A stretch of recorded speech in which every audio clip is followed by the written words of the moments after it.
like to call the December meeting to order.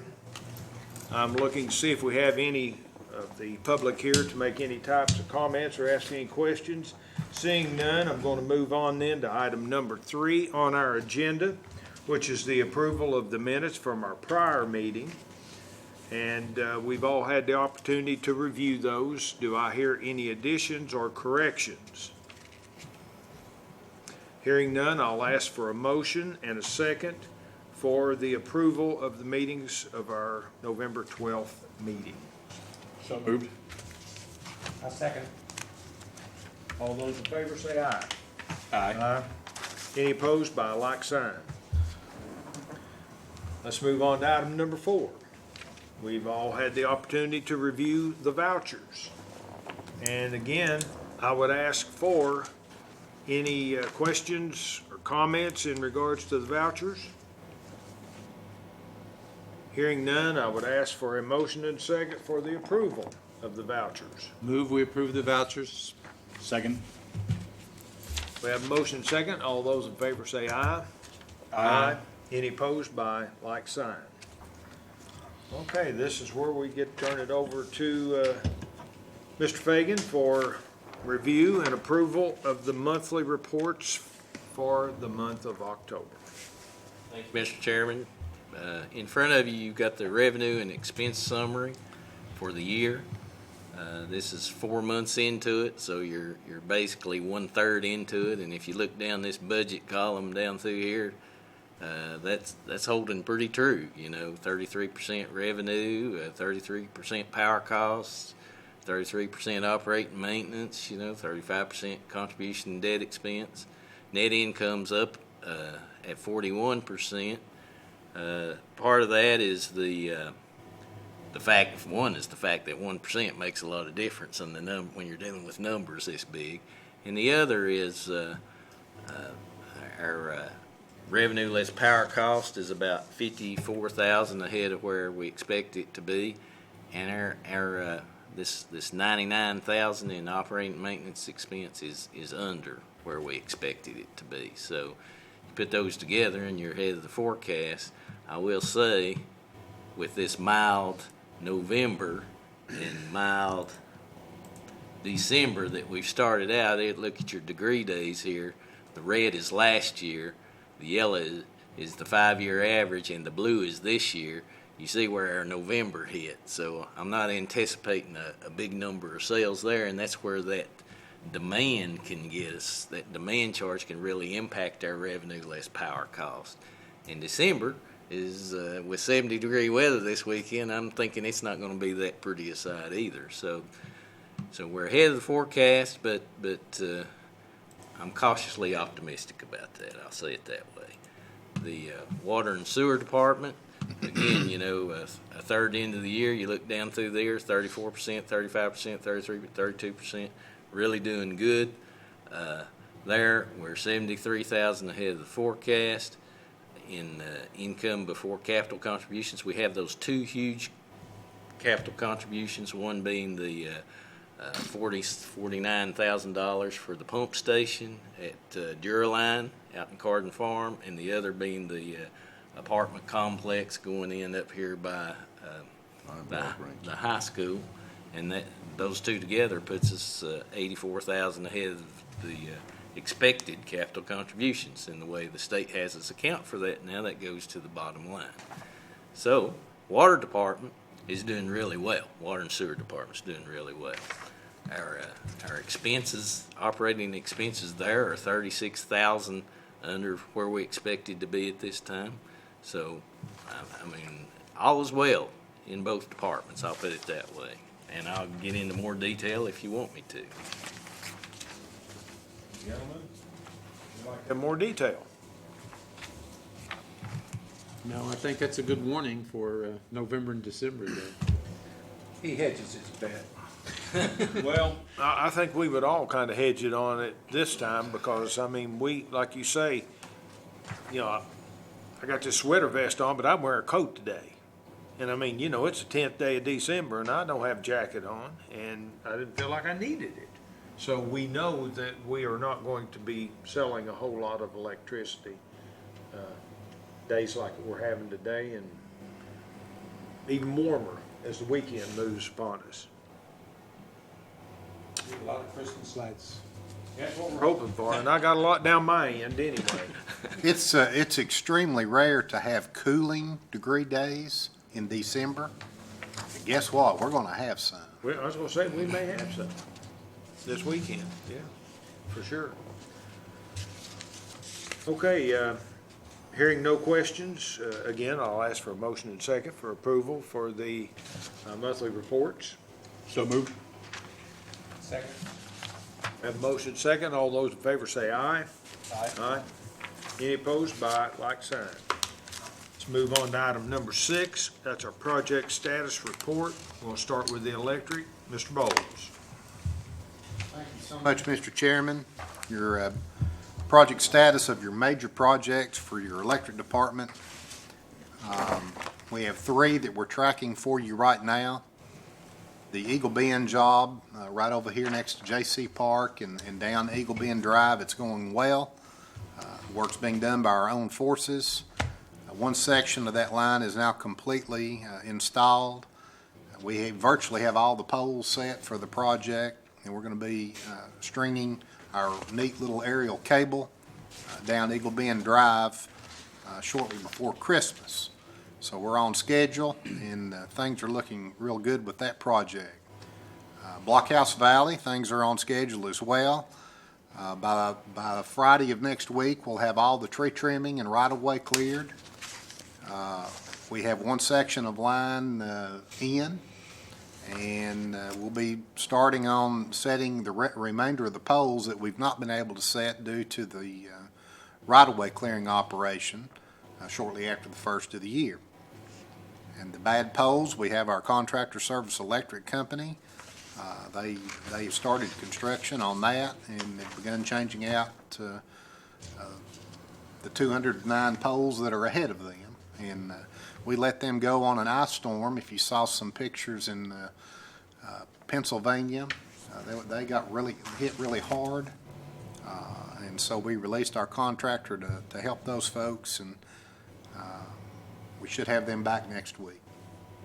I'll be happy to answer any questions you might have on our electric engineering or construction. Gentlemen, feel free to ask if you have them. Okay, then, let's move on to water and sewer. Mr. Hawkins. Thank you, Mr. Chairman. Again, because the weather has been so warm, we continue to work on water capital projects and have not moved to the sewer, so no progress on this. You'll see next month, materials area water will hit the work order cost, and we still anticipate having all work completed by March, into March. Any questions, gentlemen? Okay, if not, let's look here real quickly. Or were there any questions in regard to the closing report on the completed projects for electric? Okay, then let's move on to item number 7. That's work order number 294. Mr. Bowles. Thank you, Mr. Chairman. This work order 294 is for work at our Claxton substation. This is in your capital outlay. It budgeted for this first phase at $350,000, and what this phase allows us to do is to prepare the yard, to expand the fence, to put the ground grid down, to install foundations and pads. You may recall that in August, you did already previously approve a big ticket item in connection with this work order, and that was 2 circuit switchers that will be going out there. So $65,000 of this $357 is, you've already kind of approved that with the purchase order. Over the next 2 years, we'll be recommending the purchase of new transformers. 2, that will be the big money at about $600,000 to $650,000 apiece. And what is pushing this whole project is, first of all, this project this substation was built in 1960. So you do a little math, and you've got 55-plus-year-old equipment out there. We do all kinds of diagnostic testing on it. The insulation is beginning to fail. Some of the gases that are forming in the units indicate that they're nearing end of life.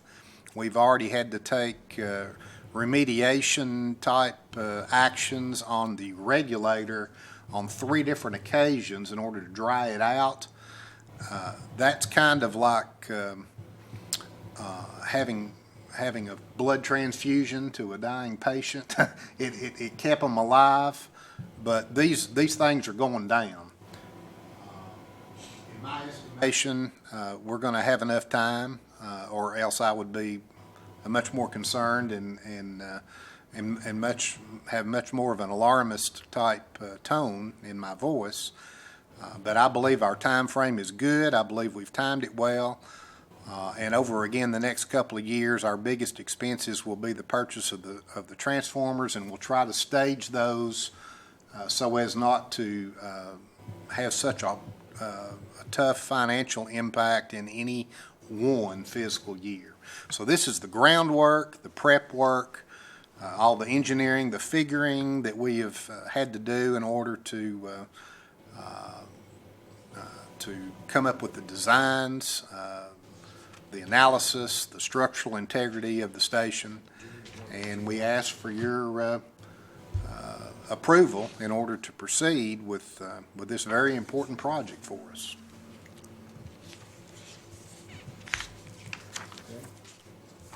Any questions, gentlemen? I don't remember, where we seem to be tripling capacity there. The tripling of capacity is more of a byproduct of the work. It's really not the driver. Again, the driver is the fact that The age of the equipment. the age and the condition, and because we do ongoing diagnostics of both the oil analysis, the insulation analysis, and the gases within the station, we know that its health is failing. The size transformers today are, the standards are different than they were in 1960. So for us to purchase a transformer that is suitable for this station, by the way that those are rated, the top end rating of 2 transformers equals the 56. It's not that we need 56, but we would have to pay the same to get 36.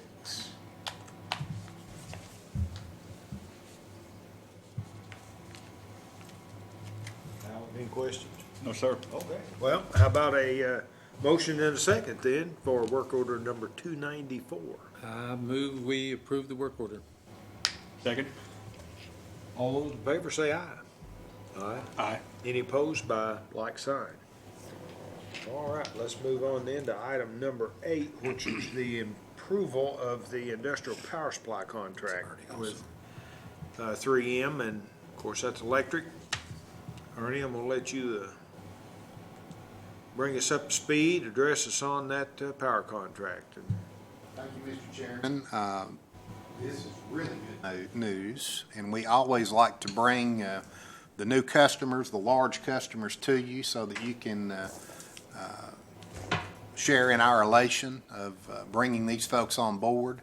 I know Dan and Greg have been working really hard on the water and sewer end, as Greg mentioned last month, too. But this, I think, is a very positive step that shows how serious these folks are about bringing an extremely large operation here to Clinton.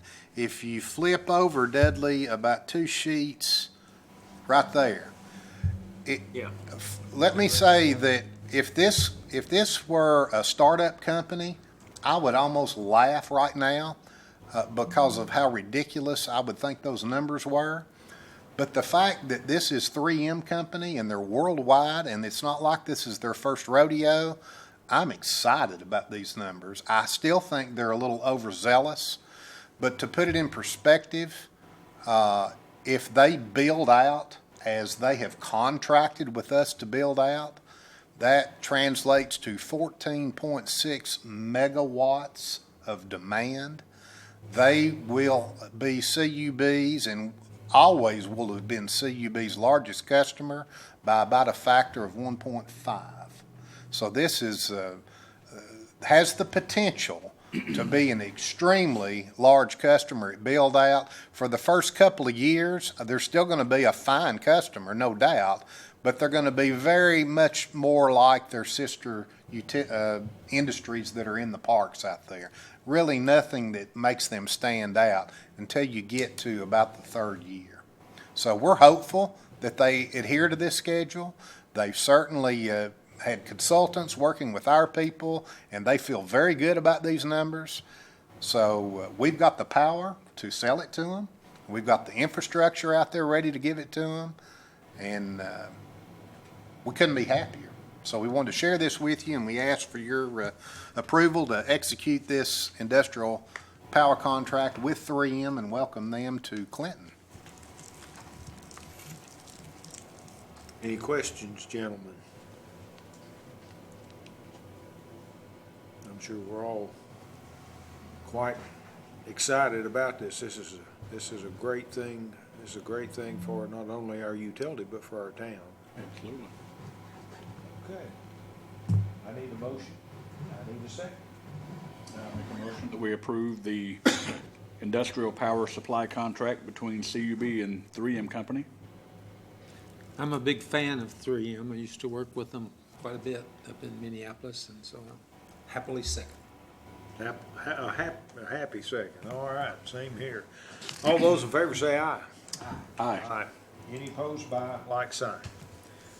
All right, let's move on to item number 9. Mr. Fay, review of nonprofit request. Thank you, Mr. Chairman. I can tell you that I have none to offer to the All right. board. Okay, let's move on.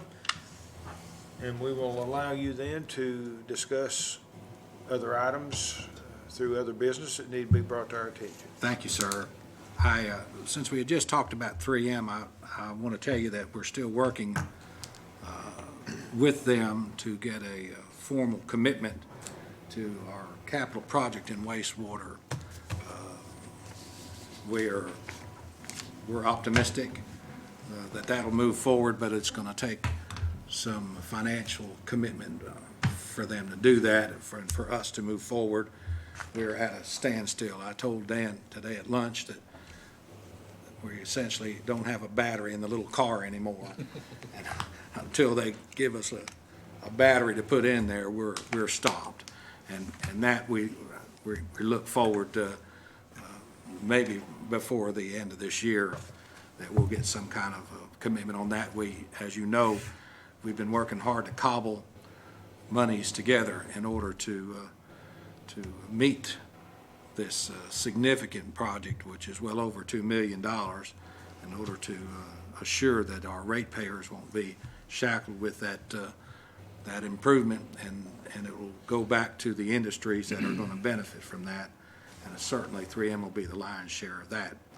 So we're still working on that. I just want to let you know that. I've got an article that I wanted to share with you because it complements what we've been talking about here just over the last several months. This deals with our friends at MGLW, which is Memphis Gas, Light, and Water. You will remember probably that email that I sent to you in October concerning that article in the Courier News about the potential state-imposed significant rate increase. They mentioned 56% on our friends in Lake City or Rocky Top. And you also may recall that the preferred option, according to the paper from the part of those vocal in the council, was to give that city-owned and managed system to ACWA, which would affect then remove them from making a tough call about a rate increase and putting that on ACWA to impose a rate sufficient to meet the state's requirements. We also had talked and had been talking about our friends in Morristown, where their city-run water and sewer utility was recently fined, and they're under a TDEC order, which in my understanding is about $63 million necessary capital improvements. The city's remedy there was to give this significantly compromised, poorly managed, and severely underfunded system to the local utility, Morristown Utility Systems. In other words, it looks to me like the shift of the responsibility for the local utility to raise the necessary rates in order to meet these TDEC orders. But also remember, I do very clearly, from what I read in the Oak Ridger, that a member of the Oak Ridge City Council, one of the ones that cast a dissenting vote on the rate increase for the embattled city-owned water and managed, owned and managed water and sewer utility. She dissented in her vote, and she said, according to the paper, if we approve this, we're basically sticking it to the taxpayer, and that I'm not going to support a rate hike until we find some other way to pay for the mistakes that the city made in the past, not taking the responsibility for the condition that they were in right now. Now, you remember the Oak Ridge utility, I think they're probably north of $70 million in debt. I don't know how all that worked out for Rocky Top. I tried to find out, and yet I don't know if they have an answer. Morristown, I know that the utility did take them over, and Oak Ridge, I believe they approved the rate hike. It seemed to me that the city councils were looking for someone else for a fix. Now our friends, and this was November the 30th, this came out in the paper, and they have until the end of this month, 1 month, to come up with a remedy. They're about to be referred to the State Water and Wastewater Financing Board. They are in financial distress, and they have been now, which is going on 2 years, which is the bell ringer, as you know. They have at the end of this month to submit a solution. They recommended Jerry Collins, who's the manager there, I know quite well, is a very professional, squared away guy. They recommended a $3.31 rate increase. One of the city council members stated that the manager, which is Jerry, was using scare tactics. And that scare tactics was he gave them a copy of the letter from the state. So that equated to scare tactics that he was using on the council. And another council member stated that and remember, this is a city-owned utility, that MGLW was an enemy to all who are impoverished. That came in the paper from a sitting council member, an enemy to all who are impoverished. What a hero that person was. Again, I wanted to say publicly and reiterate again how blessed we are and thankful I am that CUB is part of a city that realized long ago that the key elements to having a sustainable, progressive utility is to maintain an arm's length from the political process. All 4 of these utilities have one thing in common, and I think it is significant. This is significant. The thing they had in common is that all rate-making authority rested with the city council. Hard choices. No rate increase equals no political waves. And many of these heroes who rejected necessary rate adjustments despite the facts, despite the needs, despite the science, have moved on and are no longer on council. They got elected, they got reelected, and now the ratepayers face TDEC fines and orders and are stuck with crippling debt, draconian rate increases, and a failed system with little hope of relief in the years to come. I wanted to share that with you because we've had so many of these so often, and I think a common thread. And I think we ought to celebrate the fact that we are a utility board made up of very professional people, doing nothing more than the right thing at the right time. You approved almost $400,000 for a transformer that's working. You do that because you care, as we do, about the quality of service that we provide. You know, Dan's out there with digesters, and now he's inventing new ways to move this stuff and keep the sediment ponds down, and we're sending that all because we care about the quality of the service that we provide, and we could not do that without your support. We could not do that without your vision, and because of that, CUB has never, not one nickel, not since we took over the water and sewer in the 60s, have we had any fine, any TDEC order about anything. And hopefully, we're not going to see any of those. If we do something wrong, or if we have a problem, we're going to fix it very quickly. Now, Morristown and Oak Ridge both have about 6,000 more customers than we do.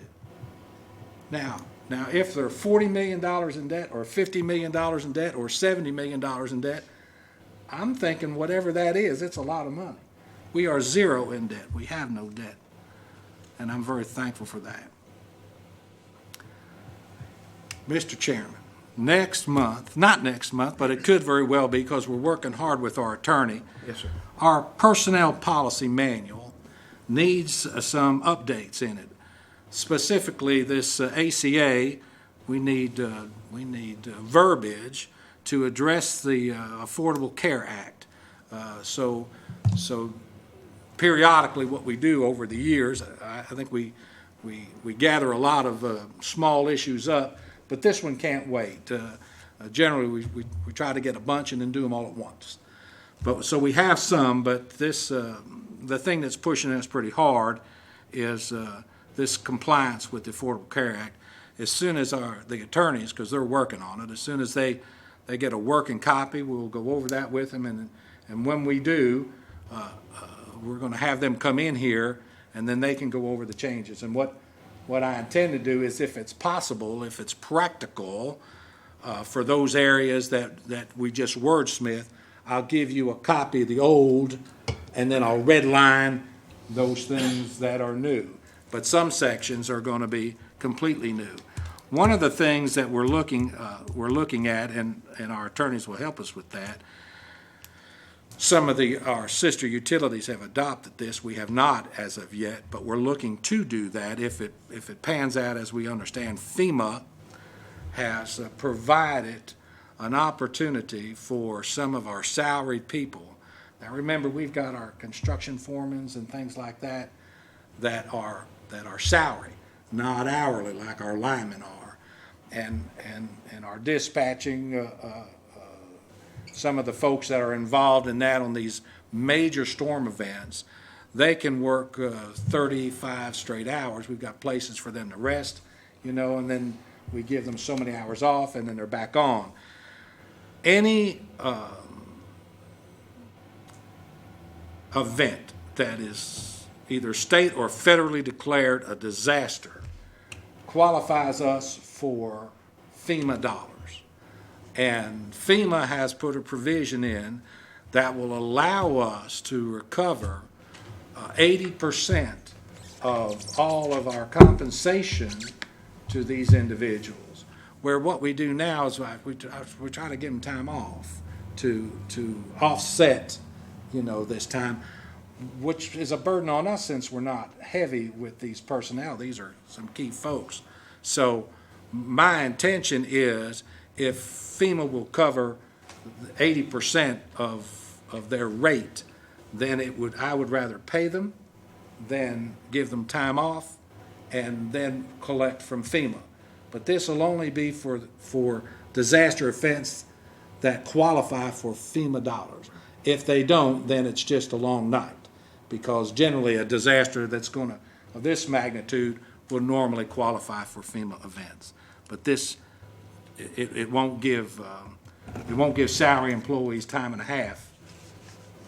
It will only impact us when we are dealing with a disaster event.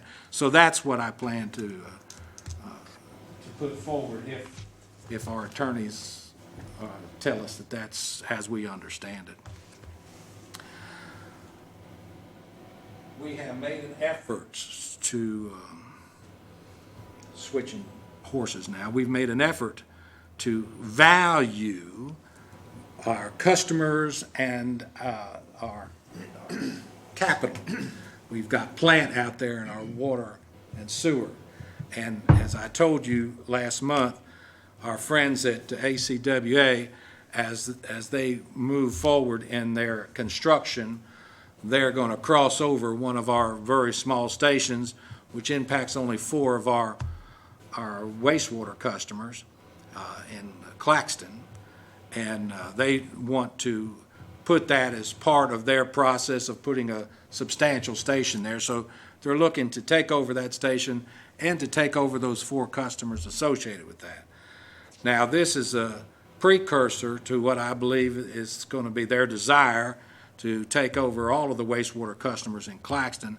So as we look to come up with an equitable formula that will be fair for ACWA and also be fair for CUB as to how do we value the cost of this plant and the cost of our customers over time. How do we do that? And the model that we had was Real Heights. You may remember years and years ago, as Oak Ridge moved towards that overpass, train trestle, they took over Real Heights. And there was a subdivision there, and we calculated that out, over net plant, and then we also looked at revenue over a 10-year period. We formulated with that.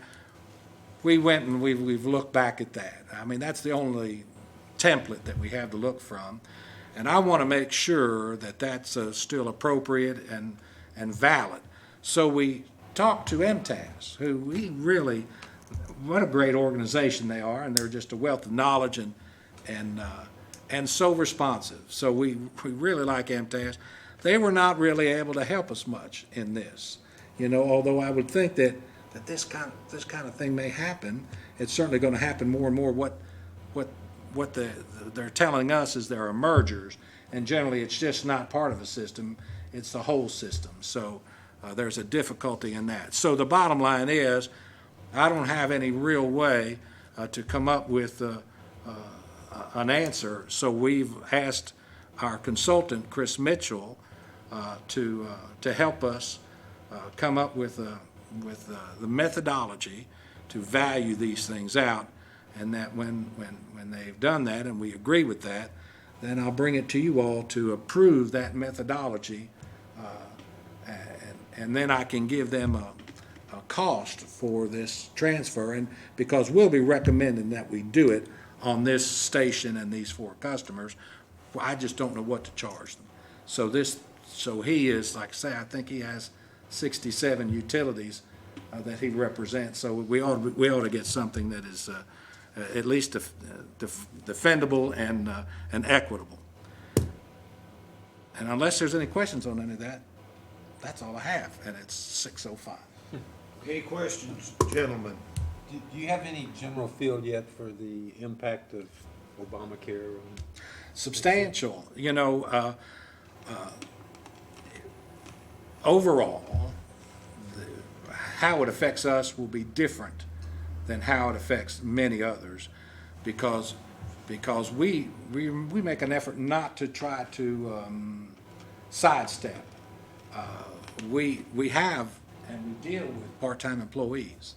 That's a very good recruiting method for us because we try them out. I mean, we do a substantial job in our recruitment and our evaluation, and we run them through an interview process that always has tests associated with it. So we try to bring the very best people on, and we oftentimes, when we can, we bring on part-time people. And that way, as full-time positions become available, then we really have a pool of knowns in our mix. But to get that, sometimes we need 30 hours and 35 hours. And so we're not trying to shortcut them down to 20, you know. Some of our folks at front, they're running 20 hours because we need numbers, because we need to fill those slots all the time. So we can't have just enough cashiers, for example, or just enough customer service folks to fill on a pretty day and everybody's healthy. We've got to have some rotation, and we have part-time as a resource to pull from. Then when we have some out on vacation, when we've got some out that are ill, then we're able to increase some of these folks. But we're not trying to, they will be impacted, because all that to say is some of these part-time folks, according to the calculation, which we have to calculate every month, is that right, Dudley? Or every payroll, I mean, we're. Gotta watch that, yes. We're calculating like nobody's business, and as soon as they meet that threshold, then they're offered these benefits, you know, just like everyone else. Do they have is to meet offered. the threshold consistently or No, just once? no, they hit that thing once, and it's got to be offered, and you have to do that timely, or you're but- fined. But by meeting the threshold, just because you get 36 hours in 1 week doesn't meet that threshold. Right. It's a look-back period window that always moves. And once you meet that, then you get offered these benefits. So that's why you have to calculate all the time, and that window moves all the time, you know. So yes, we'll be impacted, but I'm thinking, do we have a rough number of that? It's probably 3 or 4, isn't it? We have I think we have 5 people that have met that, part-timers that have met that. But then there's all those other things. The reporting is unbelievable. The Cadillac tax, nobody knows how that's calculated or what that's gonna be. Those things are coming down the road. Onerous, I think, is the word that we've used. And nobody really knows, but the Gotta reporting, get it. as Alan knows, of these new forms is unbelievable, the time it's gonna take to keep up with All you guys this. get free birth control now, too. Right, we do. I think I've got that already. We're looking to CSA, which we are members of, to integrate a recording, the methodology, so as we key some of this in, we're going to try to get some automation in the reporting process through our integrated systems that we have with the CSA. But that costs money. All of that, everything costs money. Everything costs money. But you know, that's money well spent. Yeah. We don't have the skill set at our company to do this, and we've contracted it out with our payroll service provider. And it's worth every penny. It's not inexpensive, but it's not real expensive. Right. But the potential expense is a lot more than the pennies we're spending, and so it's damaging. I saw a business. presentation and the guy said that the one thing that works great with the ACA is fines. the fines. Right. You know, they've got that part figured out. Of course. You know. It's, That's all I have, Mr. Chairman. Gentlemen, anything that anyone would like to bring up? Nothing here. you know, I'll just kind of add on to Greg's comment earlier. I think he gave the board a little bit of credit for approving a $400,000 transformer, but the credit needs to be reflected back.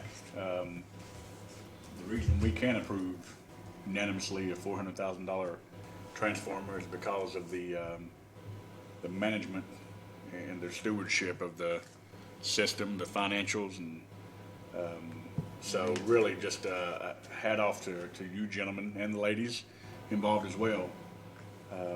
Thank you, Alan. It's easy to do that. When I left coming to work, I poked my head into my supervisor and said, I'm on my way. I got a utility board meeting. He said, oh, I'm sorry. I said, don't be. I said, you know what? We're number one in the service area, I mean, around. So it's not like that at all. I enjoy going. So you all deserve a lot of credit, all the credit. Thank you. I think I can speak on behalf of the board. We don't want to take any of that credit because it is you all.